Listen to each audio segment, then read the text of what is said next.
Welcome to the first in a series of interviews with Jesuits, faculty, and staff sponsored by the Center for Jesuit Education at Seattle University. My name is Pat Kelly. I'm a Jesuit and I teach in the Theology and Religious Studies department here. And I'm just delighted that our first interview is going to be with my good friend, Father Pat Twohy. Even though he's my good friend, I do need to read a little bit about his life to let you know what he's been doing. Pat has lived and served the native peoples of the Pacific Northwest for over 40 years. He's lived with the Swinomish and Tulalip tribes of the Coast Salish peoples for the past 25 years, and with the Colville Confederated Tribes in eastern Washington state from 1973 to 1984. In 2006, Father Pat came to the Seattle area and has been living in Campion Hall at Seattle University. And he's also been closely associated with the founding of the Indigenous Peoples Institute here at Seattle University. Welcome, Father Pat. Thank you, Pat. Now, you've just come back from the Kateri Tekakwitha conference recently. Yes. Could you tell us a little bit about that? Well, it began as a conference of native priests and sisters and brothers, and then it morphed around 1980 into a conference that we brought all native people that we live and work with together as well. So it's morphed into a very large gathering. Last year we hosted it in Tacoma, and we had over 700 people come from all over North America. So it's morphed into a very cohesive gathering of religious and lay people all together in one great work among the tribes of North America. We've had conferences also in Canada, so it's a very fine thing. It's in honor of Kateri, Tekakwitha, Odenesone saint, who was really the patroness of the whole conference from the beginning. And I think what happens there is people get to see each other mainly. We have talks and everything, but what people have most enjoyed is seeing each other and being strengthened by seeing people from all over, so many different tribes, experiencing some of the same challenges and joys. And how did you end up living in Campion Hall at Seattle University? How did you end up coming to Seattle, to this area? Well, I was living up north with Swinomish tribe. I lived there and then working with the tribes north of Seattle, Lami, Swinomish, Tulalip, Upper Skagit, Sauksuatl, Stillaguamish are all tribes up north. And I was up there, and a young priest, young Jesuit came on board, and I thought I needed to move to get out of his way, because Native people refer to the elder first always and everything when asking for spiritual work. And so I wanted to give him a good shot. So I talked to the Archbishop, and he said, well, I'd really like you to spread the work. So I had come down to urban gatherings before, especially masses for the Chief Seattle Club, but this was a time to move more into urban reality of Native people in Seattle and Tacoma. So he wanted me to do that and to reach out to tribes that I hadn't worked with yet. And so I thought that was the Spirit speaking through Archbishop Brunette. I took it seriously, though I just would have rather stayed up north. And I came to Seattle U, asked if they'd take me in the community, and Father Peter Ely was the rector there, and he welcomed me, and all the fellows welcomed me. And I felt welcome ever since, with faculty and administration, and the Jesuits have been extremely kind to me. And getting to know the students has been a joy and an honor, because they are hard workers, studious, and taking jobs on the side, and they're from all over the world. And I was also meeting Native students, and so I began to think about being more intentional in gathering the Native students here also and seeing what we could do together. Mm-hmm. Yeah. Mm-hmm. Well, let's go back to the beginning.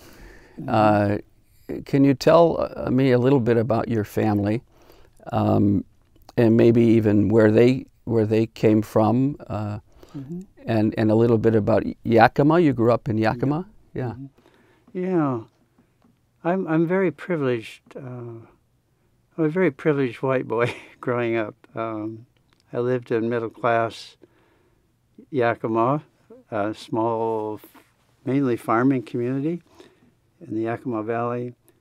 And it was a lovely place to grow up. And my parents, my mom had been a teacher and a principal in a high school, and my daddy had gotten his law degree from Georgetown, was practicing in Yakima. And I grew up with 3 sisters and lovely home, and my parents began, without my knowing it, because they really didn't have much expectations for me like other fellows I knew. They were sort of letting me be Pat, Twohy, whatever that was. And so I did poorly in school from the time I entered grade school. And my parents, I thought I was basically interesting and basically intelligent, and they figured, well, you know, he'll finally figure something out. And so I grew up in that manner, and my folks taught me a lot, mainly that the world is a very wide place, and there's more than one way of understanding this world and the universe. And my mom introduced me to world religions when I was only 15, and that was monumental for me, because then I realized, oh, there's so much to know beyond just the narrow confines of being a Catholic, which is I was very loyal to and appreciative of because of my dad's side being Irish. But Mom had no church affiliation at that time, and she was just a free spirit. And Daddy was a pretty unpious Catholic. So it was a pretty relaxed approach, and I like that. I still do. They were open to everybody. Everybody is at the table equal, and it doesn't matter what status or color. And that meant nothing to my folks. So everybody used our home as a home. Now, not to narrow things down so quickly, because you've just said your mom especially, but your upbringing introduced you to a broader way of looking at the world. But when did you first meet the Jesuits, and how did your own Jesuit vocation come about?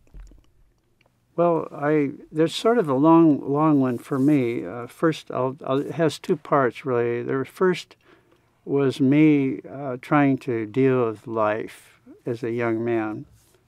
And my father was struggling with alcohol, and my auntie told me to pray every night for my father. And everybody knew me as class clown, always messing around. I wasn't malicious, but I was always having a good time instead of applying myself. But I prayed for my father for 4 years, from the time I was a freshman at night, and prayed for he'd be okay, you know, he'd come out of it. And because we were going to die as a family if we couldn't make it. So I also, while I was doing that, I had a sense of the holy from the time I was very little, and was drawn to it. And I felt it. I was a lousy altar server, sort of late in that game, but I felt really a lot when I was around, especially when we did funerals, and the awareness of the holy and death. Some of the big things were touching me, and that you could reach out to others. Jesuits were coming and going in the house because my dad went to Gonzaga and Georgetown. They loved my father, and they'd come by and they smoked cigars with him and drank whiskey. And I thought, these guys are normal human beings, and I find them very intelligent and fun. And also we had a Chinese missionary that was my dad's adopted brother, and he was a saint. He didn't drink or smoke cigars, and he came from China once in a while And he was a mystical being, speaking Mandarin and writing in Mandarin, and the history of China and Catholicism. So I saw that whole range of Jesuits, and then I went to high school, and I met Jesuit teachers then. It was Jesuit, small Jesuit school. And I liked the young guys because they were virile and fun and always disciplining me all the time, which was sort of a game. And but a lot of them realized that's the way I am. So I had a good feeling for Jesuits. When I was interviewed to enter the Jesuits, I was asked that, have you thought of other religious orders? And I said, what religious orders? I grew up in Dawson Parish, but I didn't know any other religious orders. So there was only one, as far as I was concerned. And they okay, you know. But that's the Jesuit connection. And they were touching me, even though I was messing around all the time and they didn't think I was serious at all. I was praying for my father at night. And I'd say a rosary and prayer book prayers that my auntie gave me every night. And I also asked, what do you want me to do? Because I thought I was being drawn to something, and nobody knew about that side of me. My family didn't know, nor my buddies or anybody. But I could feel it inside. So I knew something was brewing, and I asked for my dad's freedom. And I asked to know what I was supposed to do. Was I supposed to join the Jesuits or not? And I got an answer to both of those. Mm-hmm. Yeah. And your dad's freedom came eventually. Yeah, my daddy, and things. We had a terribly tough encounter, and my dad quit for us. Mm-hmm. Said, "I quit for you." Mm-hmm. Yeah. Mm-hmm. And then I'd gone on a retreat in Portland with my guys, my class, and they brought a lot of beer and a lot of cards, and they were just going to mess around the whole time, and that was what I was known for anyway. But I felt something going down there, and then I got into the first talk, and I saw the Jesuit come out, sitting down, handsome guy, I'd never seen him before, and he started talking. I'd been to many Jesuit retreats where they just scare the hell out of you, to try to make you shape up. And he started out really differently and just was stressing how much Jesus loved you, each person, and what he was willing to suffer for, to show you. And that's when I had my first really powerful vision, and it was so strong, it knocked me down to the floor, and I was weeping. And I didn't know, it felt like somebody had run a lance through my chest. It was all love. The love was so strong. And I just stayed on the floor and waited for everybody to leave. And the guys thought I was messing around, but I didn't care, because I'd seen him, and he was telling me something. And so then I realized, oh my God, that was the sign. If I'm loved that much, then I want to give back. I want to give back. Yeah. And that was the way of giving back at that time. Was it that you would enter the society? Yes. Uh-huh. Yes, that was my road, and none of the young Jesuits believed me, and they'd laugh when I told them I wanted to do that. And I went through all of them, and they all laughed, said, "You're not pulling my leg, Get out of here." So I was a little disappointed. I didn't realize I was that bad. And then finally one young priest said, I know you. I think there's something in you. Otherwise I would have called it a day, Nobody believed me. None of the Jesuits believed me, which says a lot about me. Well, it's interesting because it sounds like with your classmates and in school you had a reputation for being funny and enjoying. Yeah. having a good time, but there was this deeper current in your life too, that maybe at nighttime or on this retreat would be present, and that's what led you into the society. Yeah, yeah. But I'm also aware, you know, when we're together and there's so much laughter, and Yeah. so I also think it seems like your dad's, you know, sense of humor, Yeah. and that is still very much a part of who you are. Big time. Yeah. Big time. And do you want to say a little bit about that? Like what does humor mean in your life, or does it have a? I suppose the humor, I can be very depressed and very sad and melancholy, as you know. And I have that part of me, and I'm a dreamer. But I do have that other side, and it's a rescue for me. It relaxes me. I've always thought of the absurd as entertaining for me. So if I was in boring classes in college, I would just think of the craziest things that would go on, like a lion running in and eating the teacher, things like that. And it was always relaxing for me. And it would keep me from just falling asleep. So I've always been interested in the incongruous and the absurd, and it just fascinates me, and it gives me great joy. And only my close friends like yourself can put up with it, because it's fairly zany.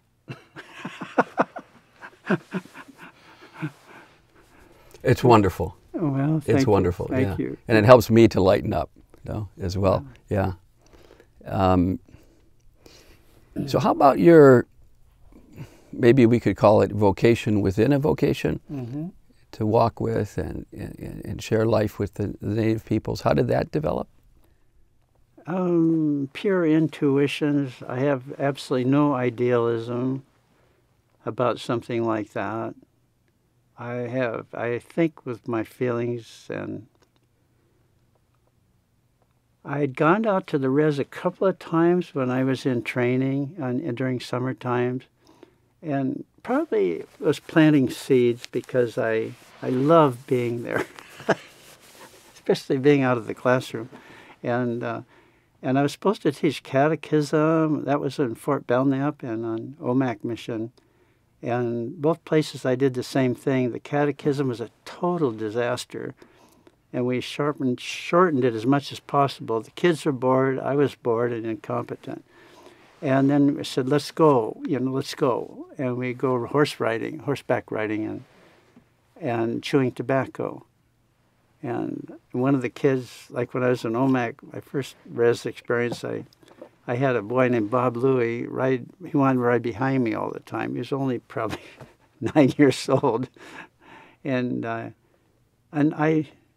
be with these young Native, and I began saying, oh, God, this is life. This is real life. It's raw. And they come from hard things that I didn't really know how bad it was at times and how good it was at times. But they come from raw life. And something about it planted something. And I'd meet Jesuits, Native people over the years, off and on, because Tom Conley, my mentor, used to invite them to the house when I was staying at Gonzaga. And I'd see these elders come in. They were impressive to me. But I wasn't thinking. One morning at breakfast, I'm in supposed to be head of campus ministry at Gonzaga. I turn to Tom Conley, and I just say, I want to go to the reservation. And I had no plans. I had no plan of saying that. I was sitting there with Thomas. I want to go to the reservation. And he said, what? Are you nuts? What's wrong? And I said, no, I want to go to the res. And he realized I was serious.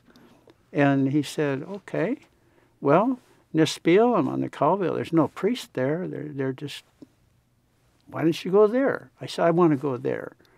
I didn't know anything. But that's the way I am. I just felt, want to do this. I felt, I want to do this. And when I mentioned it, I was there 2 months, and I said, no, I really want to do this. And it was a tough 2 months.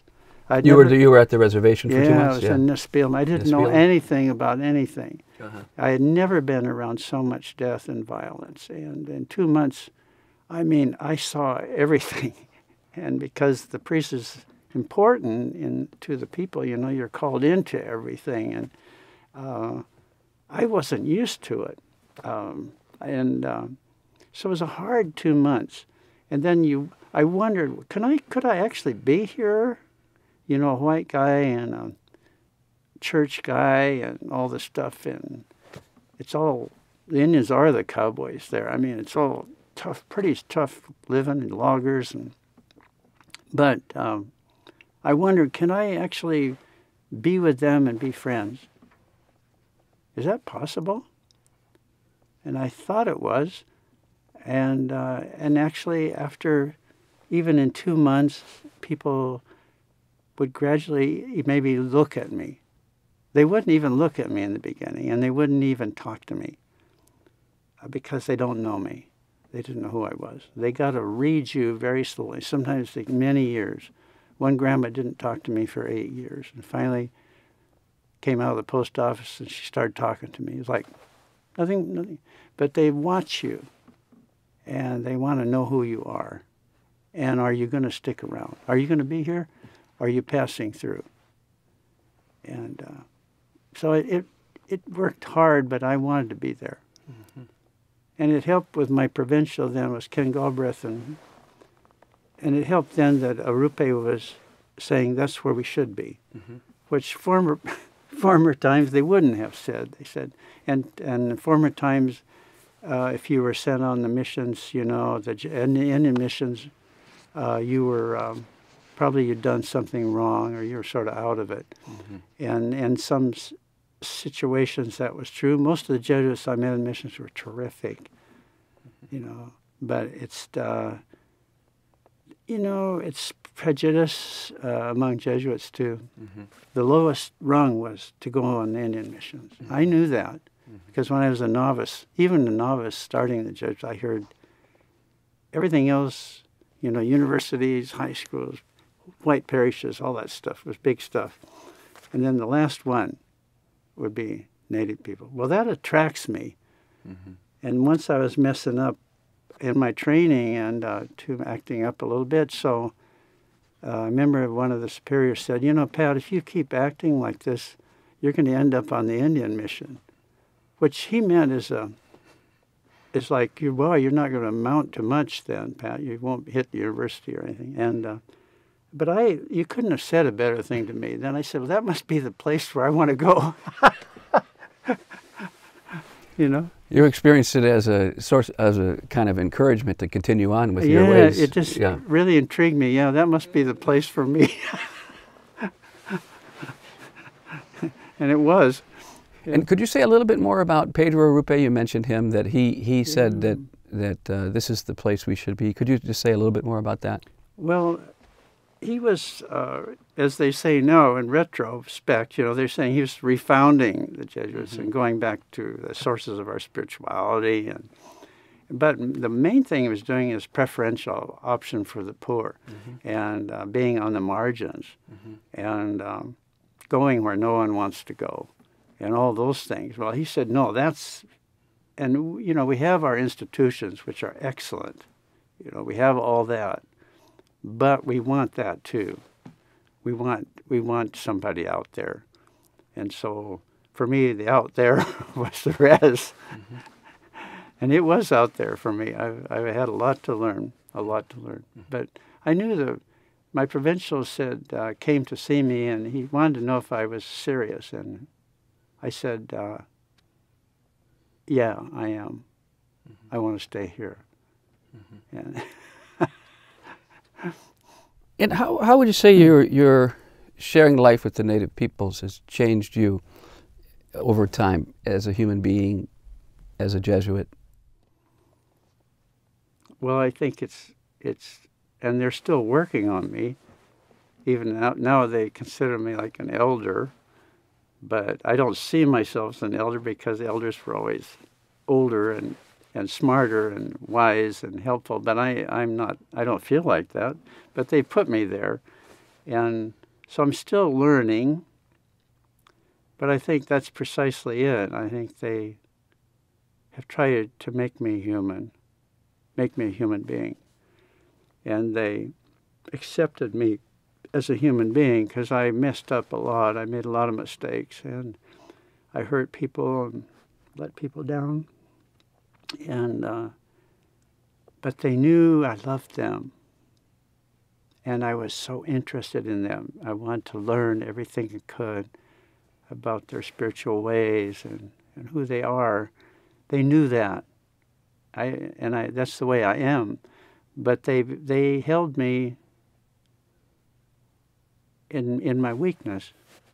And I was drinking in my early days on the res. I drank all the time I was on the Colville, and I didn't quit till after I went. And they put up with that. They didn't like it. The grandmas really didn't like it, and the grandmas ruled. They ruled the communities, and I didn't know I was offending kids until I was. Oh God, yeah. They didn't like to see it. It wasn't that I was drunk out of my mind or anything, but if I drank with the guys, I ran with the guys because I was lonely a lot. I loved being with guys. And it wasn't until Billy Joe was walking down the street in Nespelem, and I was sitting on a porch. Her uncle's run wild place there. He was one of the wilder men in town, but I liked him a lot. And we had a case of beer between us. And summer day, Billy, I'd known her. She adopted me since she was probably about 9 years old, and we were so close. She's still like my daughter, and she was coming down and walking, looked real serious, and we were saying, "Hi, Billy." You know, her uncle loved her too. Everybody loved Billy. Billy never drank or smoked or nothing, and she came up to the porch and not looking at me, never saying anything, which is not like her. And she simply took the beer out of my hand and said, gave it to her uncle. So her uncle's sitting there, 2 beers, and I'm sitting there speechless. And she's saying to her uncle, not looking at me, she said, "Father doesn't drink."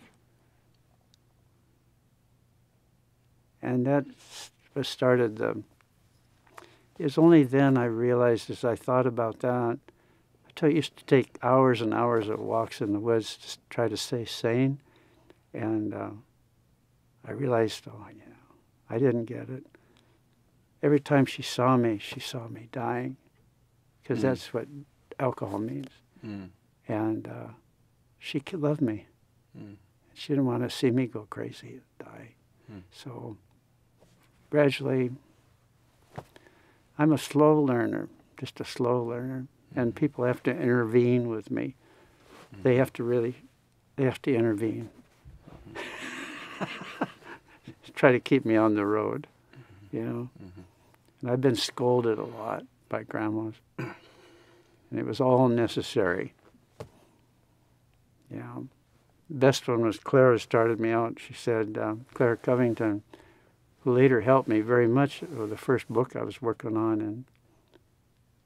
And the first thing, I never met her, and she was revered, and I was just sort of at the powwow grounds, and I said, "Do you think you could help me?"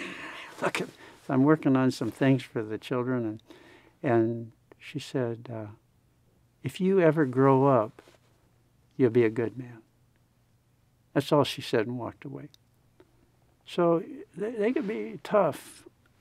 But I would drink with her son on many occasions, and she knew that. So they want me to live, and they still nowadays, after 47 years, they still say, "We want you to be around. We want you to live." You know, they don't ask me what I do or anything like that. They just say, "We want you to be here. We want you to be around and to live." And whenever I get sick, it hits Facebook, and pretty soon I've died. And but Chester calls me up and said, "Did you die?" I said, "No, but I was close to it the other day." But anyway, you know, it's just they want you to live and be with them as you are, as you are. I thought I should be more. I never was. I'm just me. And like Johnny Arlee said, once we were in a sweat together in Montana, and he said, and I was crying. Shit, I've gotten into a lot of stuff, and I was crying, and he just put his hand.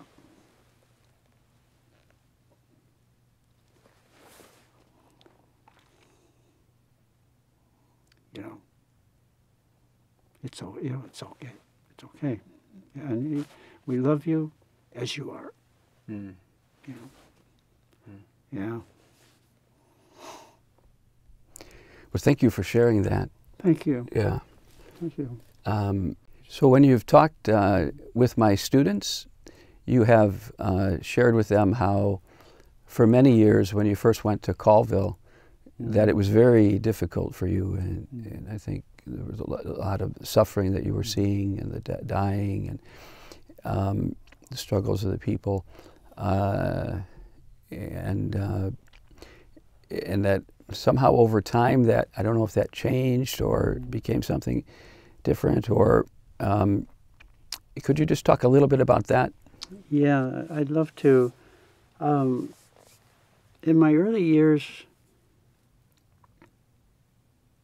I can remember going to a funeral. I was asked to cover for, I worked in 3 communities. I was asked to go up to Omak. I used Inchlium, Keller, Nespelem were my places, and then Omak, another J was up there. But he asked me to cover for one more funeral. I'd already had probably 3 funerals that week of young people who died, and I wasn't feeling great and about it, and I went to this funeral, and I remember standing, it was a winter day, the graveyard is very rocky there, it was hard to get the casket in there, and I remember standing there and said, I want the next one to be mine. You know, next funeral is mine. I mean, I can't do this anymore. I'm too hurt, and I can't do it. And I really wanted to climb right in there.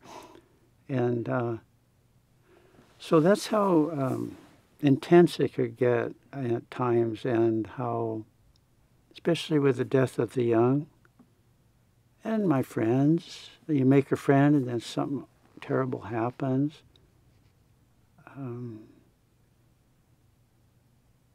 I was, without knowing it, I just lived in a type of despair without knowing it. I was just thought, well, this is normal, you know, toughen up, get through this. And every death is like getting kicked by a horse in the stomach. And but something else was happening subtly. I began to realize that it's an honor to be asked to help when all hell breaks loose and losses. And secondly, that the appreciation grows for your being there, and you bond with the families, and you start bonding with more and more family because you go through the hardest stuff with them, and it bonds you together in a way that nothing else could. Death binds us together, and everybody comes for the family, so you're there with everyone, and they appreciate you for that. And I could feel that, and I could feel, you know, the beginning of love, which I couldn't accept then because I thought I was sort of a mess and a failure, or not doing enough. But they were starting to try to tell me, you know, that they liked me and loved me, and some of the families began to include me as family already in my early years. And I would say that pattern went on for a long time. And I don't think it was until I maybe after 30 years, the end or so, and I'd come over to the coast, and so we deal with some of the same realities, for sure, on the coast, and the death of the young and hard things. But I began to realize that in the midst of it, there's this gift of love and the binding together in love and respect, and that's a greater reality than death and loss. But that took me a long time. And even just last week, I did a funeral for a little boy. I baptized him, and he's probably about, you see, he was 26, and he OD'd heroin and had been in treatment center, and that happens a lot. You get cleaned up, and then you take another hit, and you go down. And he was a beautiful boy, sweetest boy, great family, major extended families on his mom and dad's side. So you get the call.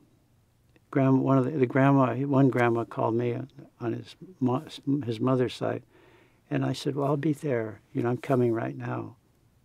And you just go, yeah,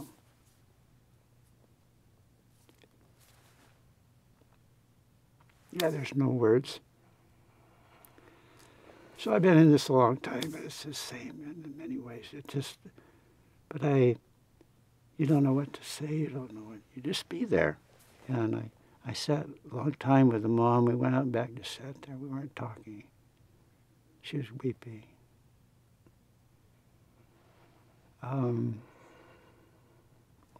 But there's another side to that.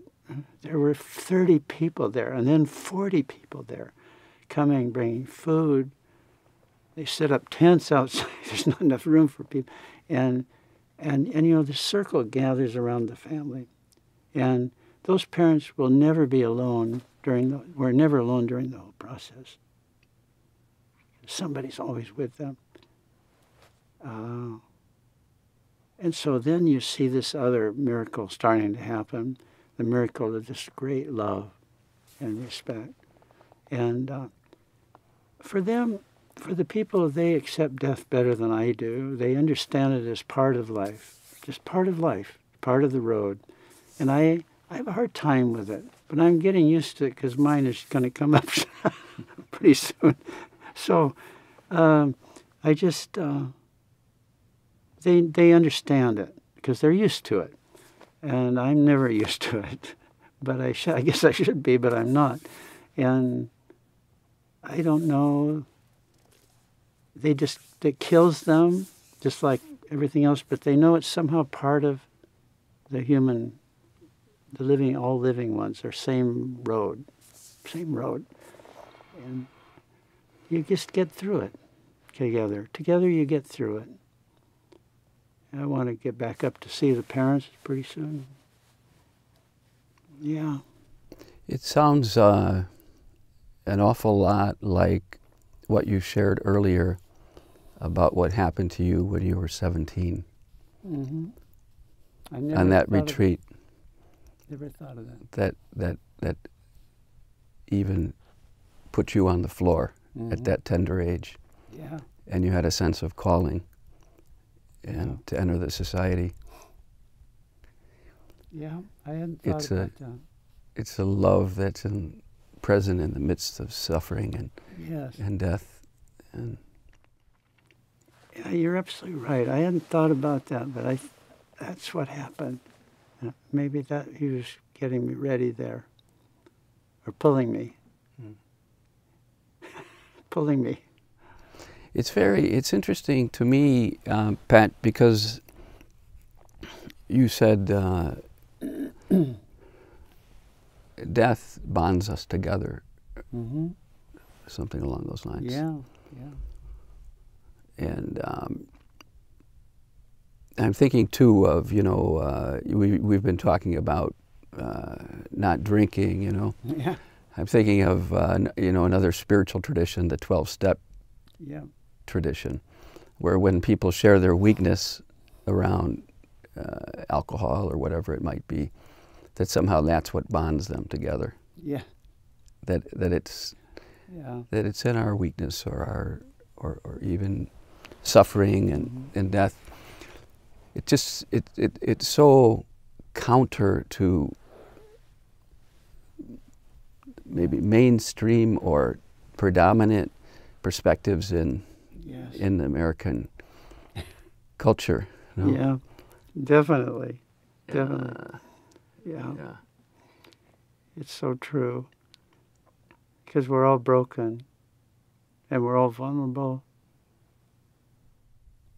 Maybe it's partially because we're all trying to win Mm-hmm. or stand out, be better than the other, that we don't feel connected to one another or have a sense of community or connected to the holy. We don't feel connected to the holy. Yeah, I think that's the way he pulled me in, and I'm still being pulled, but I'm attracted to people who everybody else thinks are invisible or not worth anything. Because I know that within them there's a treasure hidden from the world. And I had that for all the way through. I think, I find myself there because I'm vulnerable and I'm broken. And I recognize it as something holy. Seems strange. It's somehow the presence of the holy. It's not in pomp and circumstance or status or anything. It's in the most humble that the world cannot see. And the folks are really good about it because they never let you get up very high. If you think you're separating yourself from them, or you think you're sort of getting an inflated idea of yourself, they're ruthless. They have so much. They kid you all the time, and they immediately get you leveled out.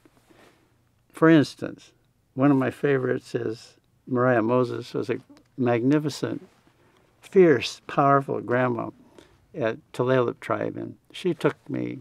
She liked me. She liked people or she didn't like them, and you knew it immediately because she'd tell you, I don't like you and I don't even want to see you.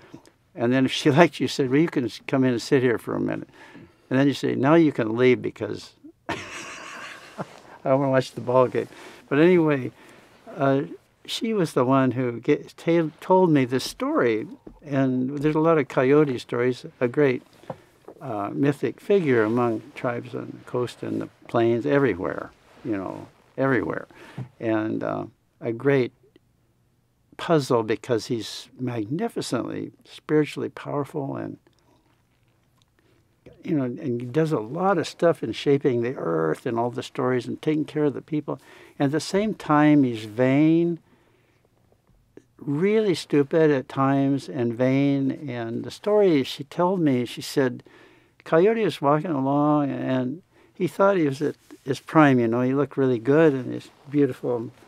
And he had a great tail and everything. And he was proud of himself. And there was some beautiful young native Indian gals, and they were looking at him, and they were doing this because in the old days I think we lost this, but in the old days if they started to laugh about something about you, they go. The grandmas used to do this. The old timers, they go like this because they didn't want to let you see they were laughing, because they were very polite. They'd look at the floor and laugh, and like, oh my God. So I used to get some of that. So anyway. They were doing this, and he thought, they are so attracted to me. They think I'm so gorgeous, and they're just overwhelmed with me. And he kept going back and forth. Same thing happened, and finally he went up on a little rock, and he was standing there, and he just turned around, and on his tail there were great big clumps of shit hanging there on his tail. And then he realized, why they were paying all this attention to him. And she would tell me this story, and then I'd go for years, and then I'd come in, and she'd tell me that story again. And then I'd go for years again, and she'd tell me that story again. And it wasn't that she was forgetting it. It's just that she wanted to remind me who I was. You know, don't think you're such hot stuff, you know. Never think you're hot. Because she knew people praised me and liked me and stuff and everything. But no, she's reminding me. Very much. They don't let you get very high. And yet, you were saying earlier, some of your, you know, the ways that you've been changed by your being with the people is that you know that they love you just as you are. Yeah, yeah. And maybe just as you are is with a little bit of that dung on your tail. That's part of the picture. Definitely. And it's okay. Yeah, it is. And then, you know, and yeah, she loved me so much, and she didn't love everybody, but she gave me love, and she waited for me. They called me in the morning, and I was up north, and they called me. It must have been about 7 in the morning, and I was going to go some other place, and they said, you know, Mariah, this is it. And I'd been with her. You know, she was gradually dying, and she was always funny, always saying crazy stuff. And they said, this is it. And so I said, geez, you know, I'll be there. Oh, I had another funeral. Yeah, I had another funeral that day. I said, well, the funeral's at Tulalip. I can do this. So I shot him down there in my car, and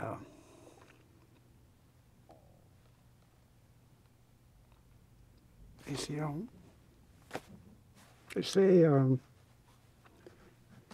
she's waiting for you. So I said, okay. So I went in there, and she was. So she waited for me. And we, you know, had a little prayer. And she died right after that. So, you know, there's all this at the same time. It's all, you know, all the teaching and tremendous bonds, you know, of love that go into the next world. So I think more a lot about that. I think they've taught me it's just a seamless, we're here, and then we move it to this next reality, and that's where our elders are and our teachers. So that's where we go. It's all real. It's just very real for me now.